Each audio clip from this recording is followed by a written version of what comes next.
पुरुष कृपया ध्यान दें, आपकी सुविधा के लिए, आपकी जानकारी के लिए ये वीडियो बनाई जा रही है, क्योंकि भारतीय कानून हमारा इस तरह से है, उसकी संरचना इस तरह से बनाई गई है कि उसको फंसाया जा सकता है। इसीलिए आपको जागरूक करने के लिए आज एक वीडियो बना रहे हैं। इस वीडियो में न केवल मैं बल्कि मेरे साथ में 2 लर्नेड एडवोकेट भी हैं, जो आपको बताएंगे कि 498 क्या होती है, डोमेस्टिक वायलेंस क्या होती है, और मैं बताऊंगा आपके लिए कि डॉवरी प्रोहिबिशन एक्ट क्या है। हमारा उद्देश्य है कि पुरुषों के मानवाधिकार एवं न्याय दिलाने के लिए हम संघर्षरत हैं। हम चाहते हैं कि पुरुष जागरूक हो ताकि अपने मानवाधिकार एवं अपने आप को न्याय दिलाने में सक्षम हो। तो आइए आपका परिचय करा देता हूं। मेरे साथ जो मेरे दाहिने हाथ पे बैठी हैं लर्नेड एडवोकेट श्री के सिंह साहब हैं, जो फैमिली कोर्ट एक्ट के एक्सपर्ट एडवोकेट हैं। मेरे लेफ्ट साइड में श्री अमन गोस्वामी जी हैं, जो यंग लर्नेड एडवोकेट हैं। तो आज हम समझते हैं, सबसे पहले हम समझते हैं डॉवरी प्रोहिबिशन एक्ट। देखिए, डॉवरी प्रोहिबिशन एक्ट 1961 में एक एक्ट बनाया गया था, हालांकि छोटा एक्ट है, तो मैं पहले डॉवरी प्रोहिबिशन एक्ट बताता हूं। देखिए, डॉवरी प्रोहिबिशन एक्ट 1961, इस एक्ट को बनाने का जो मेन उद्देश्य था वो ये था कि डॉवरी लेना, डॉवरी देना या डॉवरी के लिए अबेट करना एक पनिशेबल ऑफेंस है। ध्यान रहे, ये जेंडर न्यूट्रल लॉ है। इसमें वर पक्ष हो या वधू पक्ष हो, या उनके पेरेंट्स हो, या उनके वो गार्जियंस हो जिनकी वो गार्जियनशिप में बच्चा रह रहा है। 498 एक धारा, इसका यूज भी है, मिसयूज भी है। 498 ए दोबारे 498 ए आईपीसी।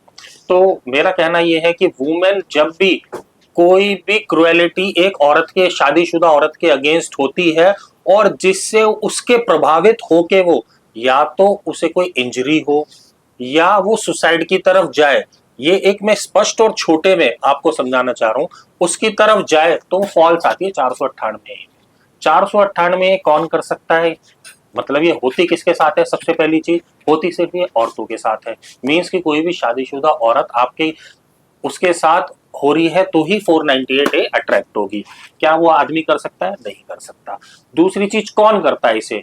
शादीशुदा औरत का हस्बैंड, मतलब शादीशुदा पति, पति या उसके रिश्तेदार ही 498 में, या फिर रिलेटिव, जो कंप्लीट रिलेटिव्स होते हैं वही 498 ए में फॉल होते हैं। अब हम बात करते हैं डोमेस्टिक वायलेंस एक्ट 2005 के बारे में। शारीरिक हो, मानसिक हो, आर्थिक हो या यौन उत्पीड़न किया जाता है, तो ये सभी प्रकार की जो हिंसाएं हैं, ये सभी हिंसाओं को हम घरेलू हिंसा के नाम से जानते हैं, जिसे आप डोमेस्टिक वायलेंस कह सकते हैं। इसमें ध्यान देने योग्य बात यह भी है कि डोमेस्टिक वायलेंस की जब हम बात करते हैं, घरेलू हिंसा का जब जिक्र करते हैं, तो इसमें मैरिड और अनमैरिड दोनों प्रकार की बातें आएंगी, और साथ में जो आज के जमाने में लिव इन रिलेशन का एक प्रचलन चल रहा है, यानी कि अपने पार्टनर के साथ रहना विदाउट मैरिज, जिसे बिना शादी के अगर कोई महिला किसी पुरुष के साथ अथवा कोई पुरुष महिला के साथ रहता है तो उसको हम लिव इन रिलेशनशिप के नाम से जानते हैं। अब हम बात करते हैं कि जब फैमिली लॉ ऑलरेडी हमारे पास एग्जिस्ट करता है, इसके बावजूद हमारे पास डोमेस्टिक वायलेंस की रिक्वायरमेंट क्या है, इसको समझाने के लिए सबसे पहले मैं ये बताना चाहूंगा कि पीड़ित कौन है इसके अंदर। अगर हम डोमेस्टिक वायलेंस एक्ट 2005 की बात करें तो पीड़ित से हमारा संबंध है पीड़ित महिलाओं के लिए। ये केवल लॉ महिलाओं की सुरक्षा के अंतर्गत ड्राफ्ट किया गया है, और इसकी व्यवस्था जो क्लॉजेस की है, जो हमारे सामने प्रावधान है, वो महिलाओं की सुरक्षा को ध्यान में रखते हुए किए गए हैं। तो पीड़ित कौन है? वो एक महिला है। दूसरा इसमें बताना चाहूंगा, इसमें शेयर्ड हाउस होल्ड का महत्वपूर्ण भाग लिया जाता है। शेयर्ड हाउस होल्ड हम क्या कहते हैं? यानी कि right to live in a shared house और एन ऑल्टरनेटिव हाउस, या तो किसी वह ऐसे हाउस में महिला को स्थान देना शेयर का रहने का जहां पर वो रहती है, या कोई उसको अन्यत्र स्थान देना जो कि उसका एक कानूनी अधिकार है। मैंने आपको बहुत ध्यान से सुना, आपने बहुत प्यार से समझाया कि हमारे लॉ इस तरह से बने हुए हैं, वुमेन्स को ये बने हुए हैं, उनको राइट टू रेजिडेंस है, उनको मॉनेटरी रिलीफ है। मेरा आपसे कुछ महत्वपूर्ण सवाल है जो मैं व्यूअर्स की तरफ से आपसे पूछ रहा हूं। मेरा ये कहना है कि मैं भी एक प्रैक्टिशनर एडवोकेट हूं, मेरे पास ऐसे कई केस आए जब हमारा डॉवरी प्रोहिबिशन एक्ट 1961 से निकल के आया 498 ए। क्रुअल्टी तो 498 में कवर होती है, फिर डोमेस्टिक वायलेंस की नीड क्या है? डाउरी प्रोहिबिशन एक्ट में डाउरी से संबंधित केवल हम अपराधों को उसमें वर्णित करते हैं, उन्हीं के आधार पर जो है केस को आगे प्रोसीड करते हैं। उसमें अन्यत्र किसी प्रकार का हमारा डाउरी के जो फाइनेंशियल या हमारा जो लॉस होता है या महिला का कोई उत्पीड़न होता है, जिसे हम कह सकते हैं आर्थिक दृष्टिकोण से, उस पे हम लेते हैं। लेकिन जब हम डोमेस्टिक वायलेंस एक्ट की बात करते हैं तो डोमेस्टिक वायलेंस एक्ट में केवल डाउरी ही नहीं समाहित है, उसमें जो है शारीरिक पीड़ा, यौन उत्पीड़न ये भी समाहित है। सर मैं आपको यही रोकूंगा, इसीलिए मैं आपसे ये सवाल पूछा था। बिल्कुल, अभी आपने कहा, क्या कहा आपने कि इसमें क्रुअल्टी, मतलब तो ये निकली ना क्रुअल्टी। सर क्रुअल्टी तो 498 में कवर है। शर्मा जी आपकी बात बिल्कुल सही है। जैसा कि इस डोमेस्टिक वायलेंस एक्ट में हम तत्काल प्रभाव से रिलीफ दिलाने की बात करते हैं, दिल्ली हाई कोर्ट और सुप्रीम कोर्ट ने ये प्रोविजंस दिए हैं मैजिस्ट्रेट्स को, उनको एम्पावर किया है कि वो prima facie on the basis of the case immediate तत्काल प्रभाव से बिना प्रोसीडिंग्स को लेंदी किए, बिना प्रोसीडिंग्स को लिंगर ऑन किए, वो इमीडिएटली तत्काल प्रभाव से उन्हें रिलीफ दे सकते हैं। सर क्या बिना क्या किए। क्या मैं एक सवाल, क्या डोमेस्टिक वायलेंस एक्ट में कोई पनिशमेंट का प्रोविजन है? अगर किसी ने डोमेस्टिक वायलेंस किया तो क्या उसका पनिशमेंट का प्रोविजन है, पहले ये बता दीजिए। डोमेस्टिक वायलेंस एक्ट में आपको प्रोटेक्शन ऑर्डर्स मिलेंगे। सर प्रोटेक्शन ऑर्डर पनिशमेंट नहीं है, प्रोटेक्शन ऑर्डर पनिशमेंट नहीं है डोमेस्टिक वायलेंस में। अब मेरा अगला सवाल, जो मॉनेटरी रिलीफ आप यहाँ ले रहे हो उसके लिए तो 125 सीआरपीसी जो कि बीएनएसएस भारतीय नागरिक सुरक्षा संहिता की सेक्शन 144 में मेंटेनेंस है।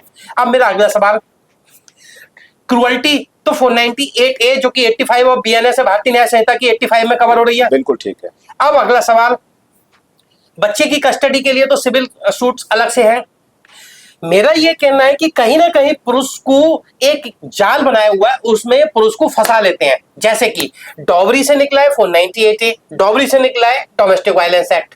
डोमेस्टिक वायलेंस एक्ट में कोई पनिशमेंट है नहीं, बेसिकली जो एक ही लॉ, एक ही मतलब अपराध है, उसी अपराध में हमारा जो सिस्टम है उसे घुमा घुमा के महिलाओं को स्पेशल प्रोविजंस देता है। मैं इस पॉइंट पे आता हूं, क्या कहना चाहता हूं कि महिलाओं को विशेष शक्तियां दी गई हैं कि आप चाहें तो क्रुअल्टी के नाम पर, हरासमेंट के नाम पर, उत्पीड़न के नाम पर, physical, sexual, mental, verbal, emotional के नाम पर 498 है, जो 85 और बीएनएस है, उसमें एफआईआर की जाती है, क्रिमिनल केस बनता है, टोटल क्रिमिनल है। बिल्कुल। अब आते हैं डोमेस्टिक वायलेंस, ये तो क्वाशी क्रिमिनल है। जो रिलीफ सर इसमें आप ज्यादा क्या रिलीफ दिला सकते हैं सिर्फ प्रोटेक्शन के अलावा? अब मैं कुछ अपना पर्सनल एक्सपीरियंस आपसे शेयर करूंगा। जी सर जी। मेरा पर्सनल है, मेरे पास, मैं क्योंकि रेगुलर प्रैक्टिशनर हूं, मेरे पास में कई क्लाइंट आए। उन क्लाइंट का ये कहना है, हस्बैंड आए, उनकी वाइफ का ये कहना है कि उनकी वाइफ कोई जॉब नहीं करती, घर पे रहती है, पति ने सेक्शन 9 फाइल कर रखा है, रेस्टिट्यूशन ऑफ कंजुगल राइट का, महिला आना नहीं चाहती। अब उसको प्रोटेक्शन ऑर्डर की जरूरत नहीं है, बच्चा उसके पास है नहीं, तो उसे बच्चे की कस्टडी नहीं चाहिए, मेंटेनेंस का उसने ऑलरेडी केस फाइल कर दिया, तो कहीं ना कहीं एक हरासमेंट का एक टूल है, मैं ये कहना चाहता हूं। अब आपके इसमें क्या कहेंगे? मैं शर्मा जी के सभी बातों से सहमत हूं और अपने इस पर जो है शर्मा जी के सिलसिलेवार तरीके से बात रखूंगा।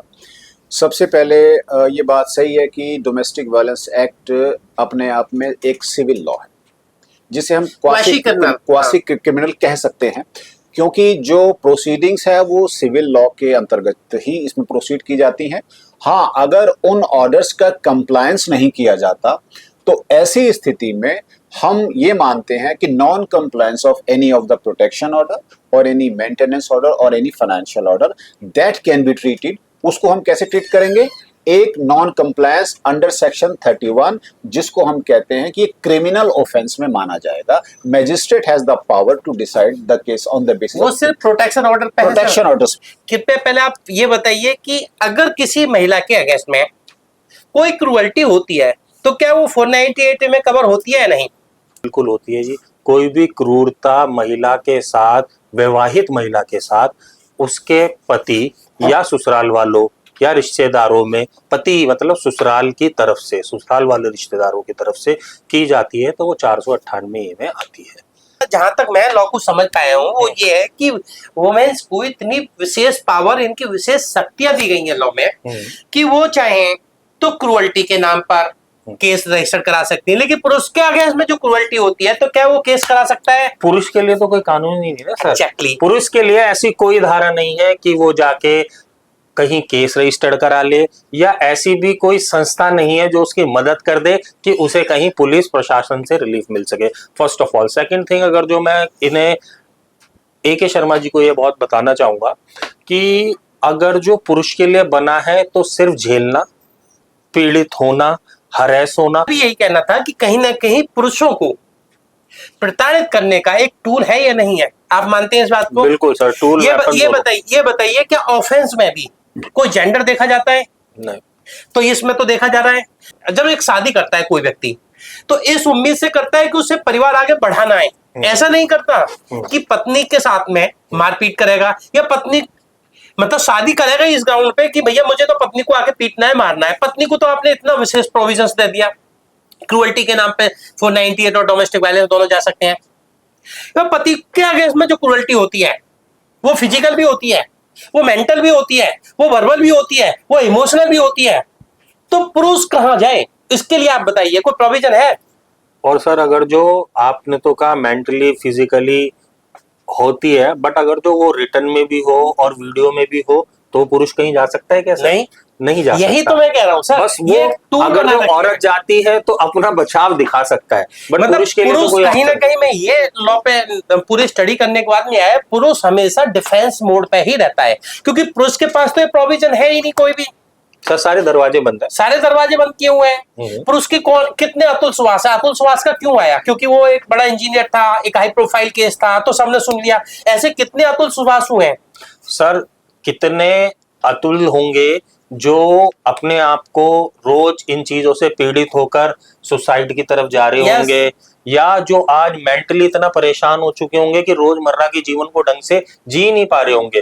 पहले 498 की FIR करा दी, डोमेस्टिक वायलेंस भी करा दिया, 125 जो 144 और BNS बन गई, इनकी मेंटेनेंस भी करा दिया, तीन एक साथ पैकेज में केस हो गए।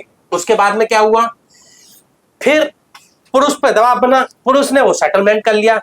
तो अगर क्रुअल्टी हुई तो उसे पनिशमेंट कराओ ना, फिर हाई कोर्ट से क्यों क्वेश्चन करा रहे हैं? ये इनकी कहीं ना कहीं आप प्रेशराइज कर रहे हैं। मैं समझ पा रहा हूं, मुझे नहीं लगता कि इसकी कोई जरूरत है क्योंकि कहीं ना कहीं ये वर्डन डाल रही है। अब आप बताइए। AK शर्मा जी, देखिए प्राइमा फेसी अगर हम इन तथ्यों को समाहित करें तो हमें ये महसूस होता है कि पुरुष समाज को बहुत बड़ा एक वेपन तैयार किया गया उनके अगेंस्ट, जैसा कि 498 के माध्यम से तैयार किया गया है, या फिर हम कह सकते हैं क्रुएल्टी प्रोहिबिशन और डाउरी एक्ट है, और तीसरा फिर उसमें आता है आपका DV एक्ट 2005।